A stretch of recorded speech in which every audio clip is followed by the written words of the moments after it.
a universalização do saneamento, a modernização da infraestrutura e os desafios impostos pelas mudanças climáticas têm colocado o setor no centro das discussões sobre o desenvolvimento sustentável no Brasil. Em meio a esse cenário, ganha força a necessidade de ampliar investimentos, fortalecer a regulação e construir modelos de gestão cada vez mais eficientes e inovadores. Para discutir o papel estratégico do saneamento no futuro nas cidades brasileiras, a TV Água e Saneamento, canal da sustentabilidade, tem a honra de receber Carla Bertocco Trindade, referência nacional nas áreas de infraestrutura, gestão pública e saneamento.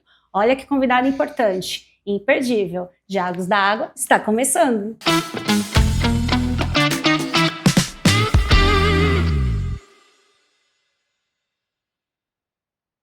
Ao longo da sua trajetória, Carla Bertocco Trindade atuou em posições estratégicas no setor público e regulatório, incluindo a presidência da Sabesp e a diretoria da Arcep. Também esteve à frente de importantes iniciativas ligadas à modernização de gestão pública, estruturação de investimentos e desenvolvimentos. Atualmente é consultora e conselheira de iniciativas voltadas à infraestrutura sustentável e acompanha de perto os avanços, desafios e oportunidades do setor. Seja bem-vinda, Carla, uma honra recebê-la. Eu que agradeço o convite, né, e fico feliz de ver vocês aqui no canal discutindo justamente esses temas de água e saneamento. Muito obrigada. A TV Água e Saneamento recebe com honra. Convidada muito importante, como eu falei no começo do programa, né, gente? É uma honra. O saneamento vive um momento decisivo da ampliação de investimentos de novos modelos de gestão. Na sua avaliação, quais são hoje os principais desafios para garantir que essa expansão aconteça com sustentabilidade, eficiência e inclusão social? Acho que esses 3 pontos que você traz são realmente assim, desafiadores para esse momento. Se a gente voltar um pouco no tempo, a gente vai lembrar que a própria justificativa da Lei 14.026, né, do novo Marco Legal de Saneamento, que não é mais tão novo, foi justamente a necessidade dessa ampliação dos investimentos que você menciona na pergunta. Naquela época, não sei se você lembra, tinham discussões se eram 500 bilhões, né, 600 bilhões, eram esses números estratosféricos, que hoje a turma, quando atualiza, chega na casa de trilhão. Uau. Então, assim, é um volume enorme de recursos necessários. Então, desde o Marco Legal, você percebe que os diferentes atores, né, seja governos municipais, companhias estaduais, governo federal, todo mundo fica buscando qual é o melhor modelo de gestão para tentar atrair e, de fato, fazer, né, aplicar esse dinheiro e fazer esses investimentos acontecerem.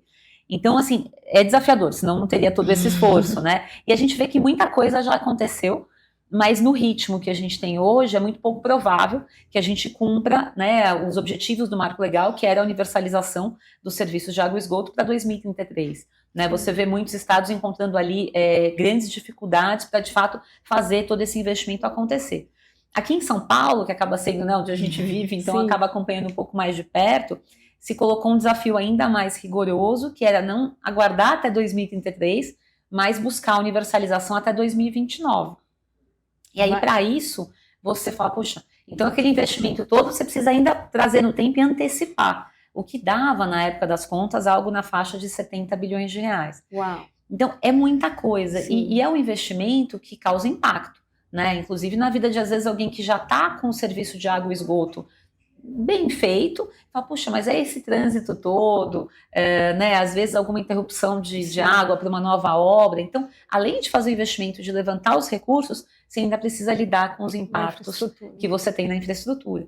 E aí, hoje, o que a gente observa, eu acho que o grande desafio é conseguir ter mão de obra para fazer isso, seja própria, seja a contratação, né, de empresas de prestação de serviço, é que essa mão de obra seja treinada de maneira adequada para fazer a obra no tempo, no prazo, com segurança e com menor impacto para aqueles outros todos que vivem ao redor.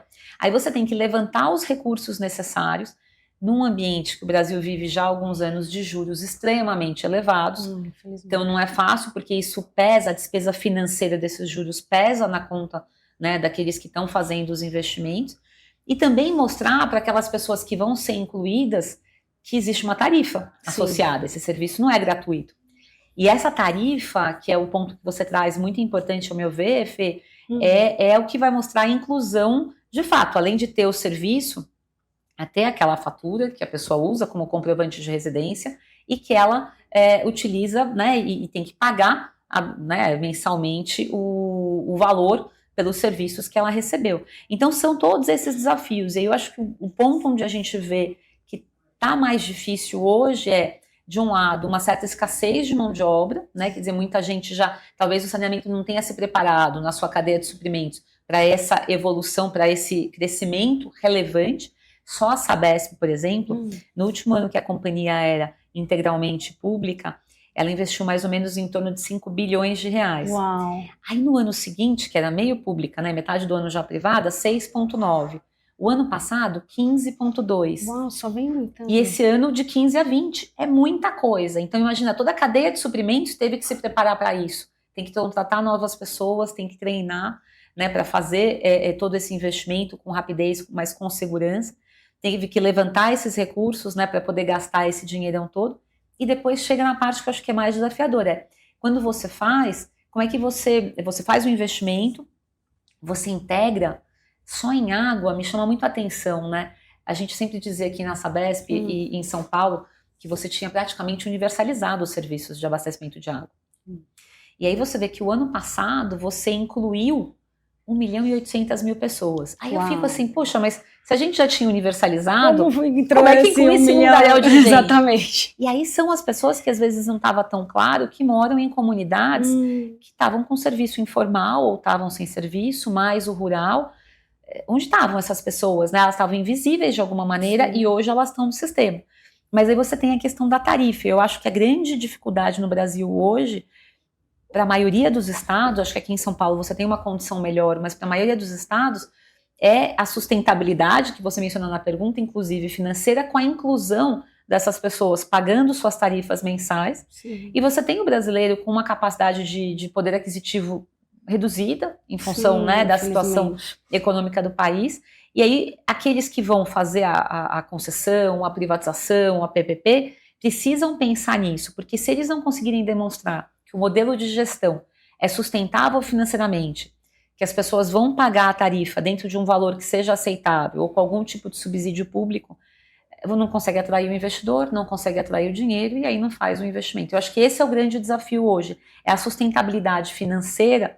Sim. Daqueles que vão ser beneficiados pelo investimento, que em geral são as camadas mais vulneráveis da população. Sim. E que precisam, como tem aqui em São Paulo o FAUSP, né, que é o Fundo de Apoio à Universalização, que apoia, né, mitiga parte do valor da tarifa, do impacto do valor da tarifa, para que as pessoas possam de fato pagar. Então acho que esse desafio, que é aumentar muito o investimento, ter a cadeia de suprimentos, é importante, mas na outra ponta fazer, né, com que a tarifa social, a tarifa Sim. seja uma tarifa inclusiva, para manter essas pessoas na rede. Sim, a tarifa é um desafio muito grande, né? Muito grande, muito grande. E ainda mais conscientizar as pessoas que vão pagar essas tarifas, saber que é o próprio bem delas, né? Exato, me surpreende às vezes, porque eu tive recentemente numa obra no litoral, aqui na Baixada Santista, e acompanhando, né, uma intervenção que a Sabesp está fazendo, e às vezes aqui pra gente que milita no setor parece óbvio, né, que uma água de boa qualidade vai reduzir as doenças de veiculação hídrica, que aquela mãe vai poder trabalhar de carteira assinada, aumentar sua renda, não vai ter que cuidar só com o bico, porque muitas vezes tem que ficar em casa para cuidar do filho com doenças. Não é uma coisa tão óbvia assim de uma parte dessa população, que é justamente a população que você quer ligar. Então tem um trabalho também de educação, de explicar os benefícios, que é igualmente importante. Com certeza. A senhora atuou tanto na regulação quanto na gestão operacional e estratégia do setor. Como equilibrar a segurança regulatória, inovação e capacidade de investimento para acelerar a universalização do saneamento no Brasil? Então, pergunta de $1 milhão, né? Olha, acho que até mais, né? Mas a regulação é super importante, né? A gente que é mais velho do setor, eu me lembro do novo marco legal, que é o anterior a esse que a gente chama de novo marco legal, né? Então, lá de 2007, a Lei Federal 11.445, e naquela época, eu acho que até eu me incluo, né, nesse grupo, a gente foi um pouco inocente em achar que só prevendo a regulação, a existência de uma regulação independente, né, com autonomia, independência decisória, seria suficiente para melhorar os indicadores do setor. E não foi. Né? Se a gente olhar de 2007 até 2018, a gente evoluiu muito pouco nos índices de cobertura, principalmente de esgotamento sanitário. Ou seja, só a regulação no papel não adiantou, não conseguiu atrair investimentos. Então, o marco legal, aí sim, o mais novo, né, a Lei 14.026, além da regulação, ele também trouxe outros componentes para que, de fato, os investimentos saíssem do papel e fossem à prática. Mas a regulação, ela tem que ser, né, você falou de regulação, você falou de inovação, ela não pode estar estacionada no mundo, né? A gente está vendo inteligência artificial, né? Hoje osmose reversa, que era uma grande questão lá atrás, hoje muito mais utilizada. Então, a tecnologia vem mudando e o setor também tem que se adaptar a isso, porque a gente precisa evoluir mais rápido e gastando menos, porque a gente não pode ter tanto impacto na tarifa. Então, a regulação é muito importante que ela seja atualizada e flexível, porque o contrato é de 30 anos, ela não pode ser a mesma regulação por 30 anos. Então, eu acho que hoje o desafio que a gente usa, que a gente vê, é que em alguns modelos regulatórios, você faz ali aquela licitação, dá um valor de tarifa, fala, olha, esse é o desenho e qualquer mudança vai ter um reequilíbrio econômico-financeiro tarifário. E nem sempre esse reequilíbrio se dá, nem sempre ele é possível. Sim. Isso ao longo dos anos está fazendo com que muitos investidores percam um pouco a confiança no setor. Ah, puxa, mas aí eu vou fazer, mas aí não necessariamente eu vou ter a tarifa de equilíbrio, então traz um pouco dessa dúvida, e essa dúvida é muito ruim para o setor. Então eu acho que a gente tem que pensar em modelos mais flexíveis. Aqui em São Paulo, uma parte da regulação está no contrato, mais firme, uma parte é discricionária, que tenta se adaptar a essas mudanças, e a gente começa a ver uma coisa muito legal no ambiente regulatório, que é o que a gente chama de sandbox regulatório, aquele ambiente controlado, que você tenta aplicar as novas tecnologias, para que tanto o regulador como a concessionária, a companhia que vai prestar o serviço, aprendam a lidar com ela, aprendam os impactos, os efeitos colaterais, e aí decidam se querem implantar ou não e como vai ser a regulação. Então a gente percebe que esse ambiente da agência reguladora, ele tem que ser muito fortalecido, tem que ter gente competente, tem que ter gente atualizada, tem que ser dotado de instrumentos que permitam essa flexibilização, e isso é ainda mais importante em setores como o nosso, de água, esgoto, resíduos, drenagem, que é muito impactado pelas mudanças climáticas. Então, se a regulação não tiver essa possibilidade de inovação, ela não vai estar adequada aos desafios que tanto a população como o concessionário está enfrentando, e ela vai se perder no meio do caminho, né? E um contrato que não esteja bem regulado, não esteja equilibrado, fatalmente ele vai acabar interrompendo os investimentos e vai gerar um serviço de pior qualidade, né? Então, sim, é um desafio grande, mas eu acho que hoje instrumentos como esse da sandbox regulatório, né, e um acompanhamento, uma parceria entre o concessionário e o regulador, eles são muito bem-vindos, né, para permitir que esse equilíbrio se mantenha ao longo do contrato. Isso falou de um desafio das mudanças climáticas, né, que agora tá, o papo tá bom, gente, mas a gente vai para um rápido intervalo e a gente já volta.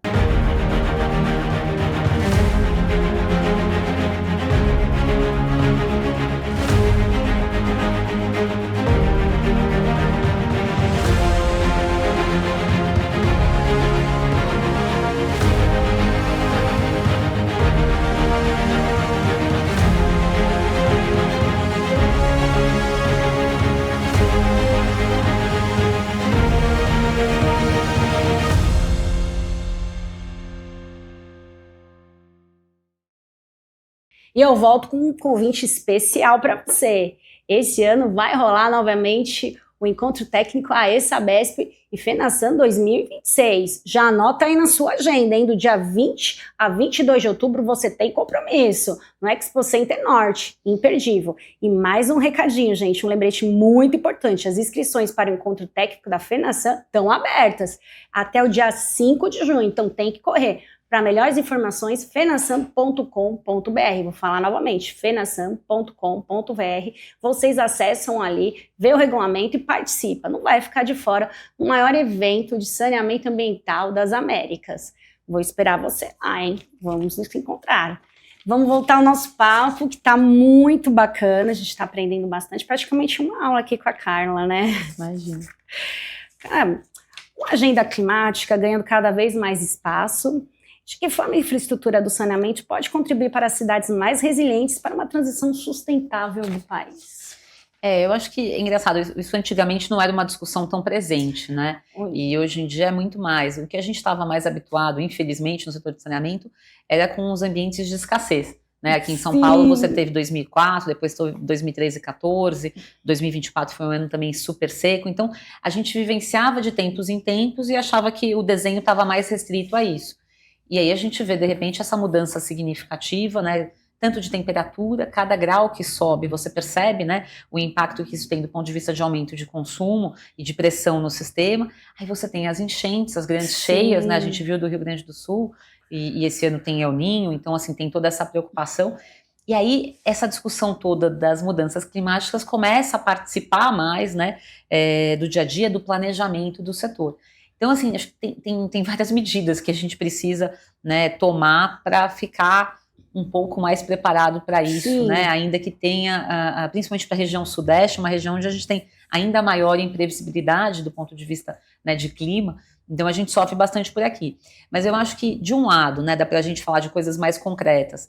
Então, as soluções, né, para o saneamento básico, a gente começa a observar que a gente tem que se distanciar um pouco daquelas soluções mais tradicionais, com muito concreto, né, as grandes redes de PVC, de PAD, que a gente estava acostumado, e tentar entender melhor o contexto de cada realidade e adotar soluções que às vezes não são aquelas soluções de rede que a gente estava mais acostumado, para soluções individuais, soluções coletivas, soluções baseadas na natureza. Com a mudança do contrato de concessão aqui em São Paulo da Sabesp, foi interessante, porque isso obrigou a companhia a aprender mais sobre essas soluções, porque antes você atendia mais a região coberta pelo contrato, era aquela região mais assim, urbana consolidada, com soluções mais tradicionais. E aí, de repente, você tem uma multiplicidade maior de ambientes que você tem que atender, e aí você tem que estudar, então, quais as soluções mais adequadas para cada ambiente. Então, você se vê estudando soluções baseadas na natureza, tendo que trazer também isso para o regulador, para que ele possa avaliar, para ele poder considerar isso no contrato, também poder considerar os impactos regulatórios disso. Eu percebo que esse é um caminho sem volta que tanto aqui em São Paulo como em outros lugares a gente começa a ver. E ele passa a ser ainda mais relevante quando a gente identifica impactos também nos outros componentes do serviço de saneamento básico, né, drenagem e resíduos. Então a gente percebe, acho que a outra questão, Fê, desses impactos, né, desses eventos climáticos extremos, é uma interseção, é uma ligação maior entre os serviços de água e esgoto, que a gente olhava quase que numa só caixinha, com os serviços de drenagem e resíduos, né? Drenagem é ainda mais evidente. Com certeza. Então você percebe até que a própria ANA, a Agência Nacional de Águas, começa a editar normas sobre drenagem e sobre essa relação, principalmente entre esgotamento sanitário e drenagem. Alguns contratos de concessão, como aquele que está em consulta pública do Universaliza, aqui de São Paulo, já prevêem algum nível vamos dizer, de interface. No Rio Grande do Sul, em Porto Alegre também. Então, você começa a ver que o setor de saneamento começa a ter um olhar um pouco mais completo, né? Não tão compartimentado quanto a gente via antes. E eu acho que isso é um passo importante, né? Tentar olhar o setor como um conjunto. E além disso, eu acho que além daquele olhar mais aplicado do engenheiro, do técnico que está na ponta, isso acaba permeando a empresa de uma forma mais ampla e chega até no conselho de administração. Né? Então, por exemplo, no conselho de administração da Sabesp, a gente tem um comitê de sustentabilidade. Que legal! E aí esse comitê, ele é estatutário, ele é obrigatório. Eu coordeno esse comitê foi criado quando? Na época, na virada de 2023 para 2024, na época da privatização, no novo estatuto. E aí, nesse comitê, o que a gente olha, né? Você traz, então, essa discussão do risco climático. Sim. Que não era um risco talvez tão claro quando você discutia as questões no ambiente do conselho de administração. Muitas companhias, não só de saneamento, trazem, e de saneamento, por óbvio, tem que trazer. Então, como é que você vai lidar com o risco climático? Né? E aí você tem uma área de sustentabilidade que vai apresentando, né, os seus estudos, os seus relatórios, e vai alimentando essas esferas, né, de decisão da companhia, o conselho, a diretoria, com informações que antes talvez não tivessem ali tão no dia a dia, né, tão envolvidas. E até, não só para a direção, você começa a ver que essas informações também são requeridas pelos investidores. Os investidores, aqueles que têm, né, uma parte grande das ações da empresa, ou que vão emprestar dinheiro para a empresa para fazer a universalização, que a gente comentou no começo, eles começam a perguntar, a empresa está preparada para as mudanças climáticas? Olha, como ela está se preparando? Que medidas ela adotou para mitigar os efeitos dos eventos climáticos extremos? Então você começa a olhar não só aquilo que a gente olhava, se vai chover, se não vai chover, né, aquela questão da escassez. Vai além. Vai além. Você começa a olhar então a seca, mas também a cheia, você começa a olhar a temperatura, você começa a olhar aqueles movimentos onde você tem deslizamentos, né, em São Sebastião em 2024, a gente tem 2023 um evento importante, como que isso impacta. E aí você começa a externar isso para o resto da empresa, para que a empresa comece a ter, com base na sua experiência, que é super extensa, lógico, um pouco mais dessa disposição de ir adaptando aquela realidade, os seus procedimentos operacionais, as suas decisões de investimento, para uma infraestrutura mais resiliente. Que ótimo. Não dá para ser só aquela infraestrutura pensada para aquele momento lá de 20 anos atrás. Você tem que pensar que aquela infraestrutura que você está construindo hoje, ela tem que assim, suportar situações que antes não estavam, né, previstas ou que não eram tão comuns como a gente está vendo hoje, né? E reportar isso para a diretoria, para o conselho, reportar isso para os investidores.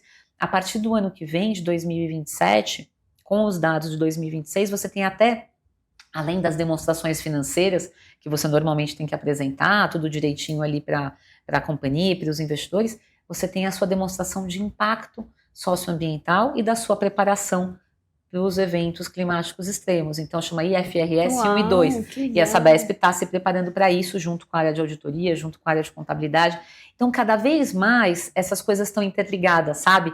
Antes você tinha um olhar tudo em caixinhas do setor, caixinhas, uma coisa financeira, outra coisa muito distante ambiental, e tudo isso está sendo visto hoje de uma maneira mais completa. Mas eu acho que, acima de tudo, o que fica claro para quem está muito, muito envolvido com o setor é que uma cidade, um município resiliente é aquele que tem a infraestrutura de saneamento, quer dizer, tendo o investimento, tendo a infraestrutura de saneamento, aquele município está muito mais preparado para enfrentar os eventos climáticos extremos do que um município que não tem. Então, o saneamento, ele colabora com a resiliência do município, né, para que aquele cidadão que está naquela localidade, ele se sinta e ele seja, de fato, mais protegido, né, em face desses eventos que a gente começa a ver. Então, é uma razão, se a gente não tivesse razão para investir em saneamento, agora, né, além de todos os benefícios de saúde que a gente já vê, de emprego, de renda, a gente também tem benefícios climáticos do investimento em saneamento. O legal é que os eventos climáticos pegaram todos de surpresa. E você está falando que vocês já conseguiram rapidamente fazer uma estrutura.